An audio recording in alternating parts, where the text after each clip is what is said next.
चालू माइक ही चला गया।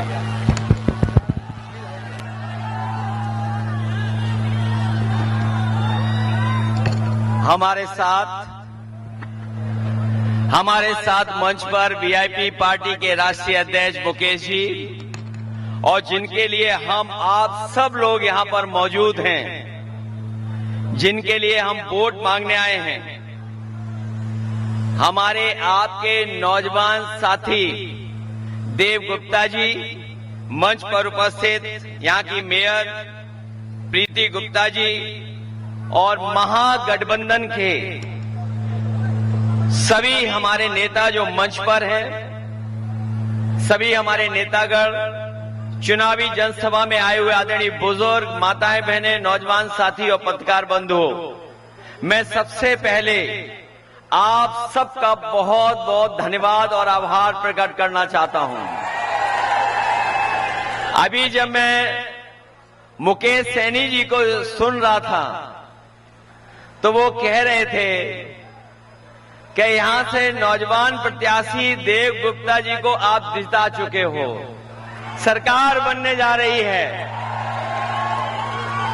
आज जब पहले चरण का वोट पड़ रहा है, आधा बिहार वोट डालने जा रहा है और आधा बिहार इंतजार कर रहा है कि कब वोट डाला जाएगा।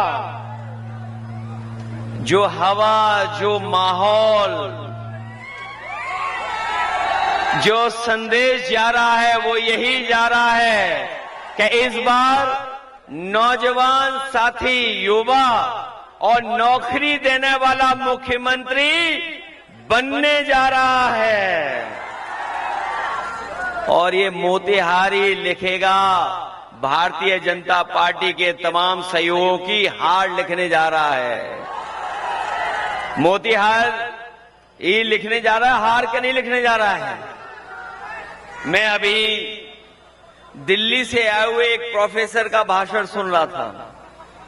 वो ये कह रहे थे कि गोरखपुर से और न जाने कहां तक एक्सप्रेस वे बनने जा रहा है। हम तो यूपी से चल करके आए हैं, हमें तो कहीं दिखाई नहीं दे रहा है। मुझे तो लगता है ये लोग हवा में बनाने जा रहे हैं, हवा में बनाने जा रहे हैं। जो लोग जनता को लगातार ठग रहे हों, झूठ बोल रहे हों, लेकिन इस बार बिहार की जनता ने ठान लिया है और मन बना लिया है कि इस बार भारतीय जनता पार्टी के लोग बिहार से बाहर होने जा रहे हैं। बाहर कर रहे हो उनको कि नहीं? उनके पास बी टीम है, सी टीम है, पी टीम है और हमारे पास वीआईपी है। उनके पास क्या पार्टी है? बी पार्टी है। सी फॉर चुनाव आयोग पार्टी, जो वोट चोरी कर करके आपका वोट चोरी कर रही थी। और एक नई पार्टी है पी पार्टी। और हमारे आपके पास कौन सी है? मुकेश सहनी जी की वीआईपी पार्टी। इसलिए मदद करो, आप लोग सहयोग करो। और तेजस्वी जी मुख्यमंत्री बनने जा रहे हैं। उन्होंने तय किया है कि हर नौजवान जो घर परिवार में रह रहा है, गांव में रह रहा है, हर परिवार के एक नौजवान को नौकरी देने जा रहे हैं। ये जो नया बिहार बनने जा रहा है, ये नौजवान जो नौकरी देने वाला बिहार बन जा रहा है। ये बीजेपी के लोग पूछ रहे हैं कि नौकरी आएगी कहां से। ये इसलिए पूछ रहे हैं क्योंकि इनके एजेंडे में कभी नौकरी नहीं रही। और अगर नौकरी इनके एजेंडे में रही होती तो इन्होंने 10 साल में नौकरी दी होती। बताओ नौजवान साथियों, कितनों को नौकरी दी है। और मैं जब सुनता हूं लोगों से, लोग कह रहे हैं कि हमें 20 साल का हिसाब किताब लेना है। क्या हमें आपको 20 साल का हिसाब किताब लेना है? 20 साल यहां की सरकार और 10 साल दिल्ली की सरकार, बताओ कितने साल हो गए हैं? बताओ 30 साल का हिसाब किताब लोगे आप लोग? और इन लोगों से इसलिए हिसाब किताब लीजिए क्योंकि इन्होंने कहा था कि हम किसानों की आय दोगुनी कर देंगे। बताओ किसान भाई, कितनों की आय दोगुनी हो गई? मैं जानता हूं एक रंगी आ रहे हैं आज मोतिहारी में, एक रंगी। हालांकि मैं नौजवानों से कहूंगा कि अगर गूगल करके देखोगे कि एक रंगी को क्या कहा जाता है, आपको खुद गूगल बता देगा कि एक रंगी का दूसरा नाम क्या है। हालांकि वो नाम मैं नहीं लेना चाहता हूं। यूपी में तो बोरी में चोरी हो रही है खाद की में। आपके यहां हो रही है चोरी कि नहीं हो रही? हमारे यहां पहले 5 किलो, फिर 5 किलो, 10 किलो की चोरी कर रहे हैं। डीजल पेट्रोल कहां पहुंच गया बताओ आप लोग। और हमारे ये जो बुजुर्ग बैठे हैं, इनके समय पर बताओ 2 पहिए वाली मोटरसाइकिल कितने रुपए की आती थी? और आज अगर नौजवान को 2 पहिए वाली मोटरसाइकिल चाहिए तो कितने की आ रही है? ये महंगाई कौन बढ़ा रहा है? और महंगाई नहीं बढ़ा रहे हैं।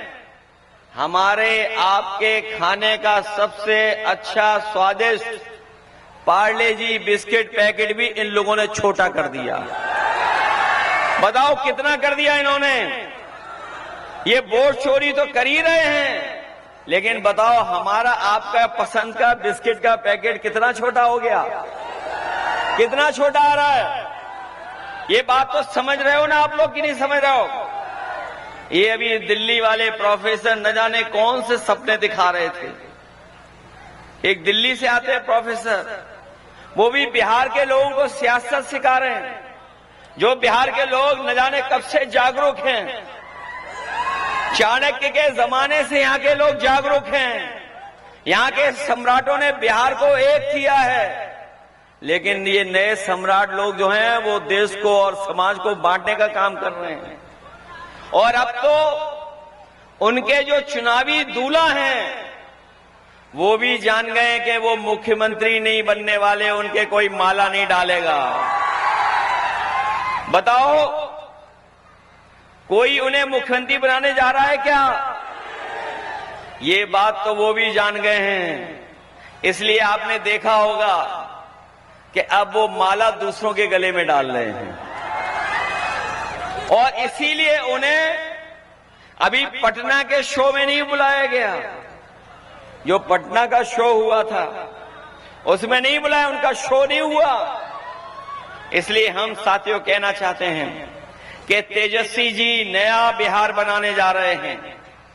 हमारे साथ मुकेश सहनी जी हैं, ये वीआईपी पार्टी के राष्ट्रीय अध्यक्ष। इन्होंने जीवन भर संघर्ष कर करके अपने समाज के लिए और तमाम वो लोग जो दबे कुचले हैं, पीड़ित हैं, शोषित हैं, वंचित हैं, उन लोगों को साथ ला करके बिहार को और तमाम दलों को मिलकर के नई दिशा में ले जाना चाहते हैं। इसलिए आप सबसे मैं अपील करने आया हूं कि जब युवा नया पीढ़ी का कोई मुख्यमंत्री बनने जा रहा है तो उसकी मदद करोगे आप लोग कि नहीं मदद करोगे? और जब नया बिहार बनेगा तब नौकरी मिलेगी। न केवल बिहार के चुनाव से बिहार की राजनीतिक संदेश जाने जा रहा है, बल्कि देश में संदेश जा रहा है। हम तो कह रहे हैं बिहार के लोगों से, आप बिहार बदलो, हम यूपी बदल देंगे। और बिहार तब बदलेगा जब सरकार बदलेगी, और सरकार बदलने का आपको मौका मिलने जा रहा है। इसलिए मदद करोगे आप लोग? ये मान के चलें कि आपके नौजवान प्रत्याशी देव गुप्ता जी जीत करके जा रहे हैं। अब चुनाव में कितने दिन बचे हैं बताओ? अब नहीं दिन बचे हैं। इसलिए मदद करिए, देव गुप्ता जी को जिताइए, सरकार बनाइए और मुख्यमंत्री बनेंगे। और ये क्या बनेंगे? और इन दोनों की मदद हम करेंगे। जो अनुभव हुआ उत्तर प्रदेश में, वो काम हम लोग इनका सहयोग कर करके आपके बीच में पहुंचाने का काम करेंगे। इनकी तो काबिलियत पानी पे नाव चलाने की तो है ही है, इनके पास पतवार भी है सही दिशा दिलाने के लिए। बोलो, सब मिलकर के मदद करोगे? ये मान के चलें, ये जीत के जाएंगे, जीत के जाएंगे। अभी मैं सुन रहा था, बहुत गाने सुन रहे थे आप लोग, बहुत झूम रहे थे आप लोग, लेकिन ये बताओ, जीत के खुशी में गाने गाओगे कि नहीं गाओगे? खुशियों के गीत गाओगे? तो फिर लालटेन मत भूलना। और ये बीजेपी वाले कह रहे हैं पुरानी है लालटेन, हम लोग वो हैं, इसमें एलईडी फिट कर देंगे। चलिए, बहुत धन्यवाद आप सबका।